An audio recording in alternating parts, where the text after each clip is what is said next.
গত ৭ অক্টোবর থেকে ইসরায়েলি অভিযান চলার কারণে গাজায় সুপেয় পানির সংকট চরম আকার নিয়েছে।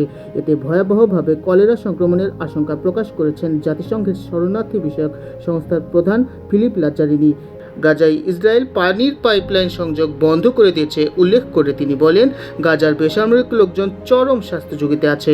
ক্রমবর্ধমান সেনা অভিযানের কারণে গাড়িতে করে বাড়ি বাড়ি পানি পৌঁছানো সম্ভব হচ্ছে না। এ অবস্থায় বিশুদ্ধ পানির অভাবে নানা ধরনের রোগ ব্যাধিতে আক্রান্ত হচ্ছে গাজাবাসী। দুর্ভিক্ষের প্রসঙ্গ টেনে তিনি আরও বলেন, ইসরায়েলি আগ্রাসনে গাজায় এখন দুর্ভিক্ষ চলছে।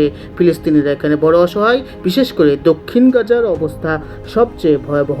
এর আগে গত বৃহস্পতিবার জাতিসংঘের শরণার্থী বিষয়ক সংস্থা এক বিবৃতিতে একই আশঙ্কার কথা প্রকাশ করেছিল। এদিকে বৃষ্টির পানি ধরে রাখতে গাজা সিটির সবচেয়ে বড় শেখ রেদোয়ান পুকুরটিও এখন পয়ঃবর্জ্যে দূষিত হয়ে পড়েছে। সব মিলিয়ে গাজায় এখন সুপেয় পানির অভাব প্রকট হয়ে দাঁড়িয়েছে। সেখানকার বাসিন্দারা দূষিত পানি পানে বাধ্য হচ্ছেন।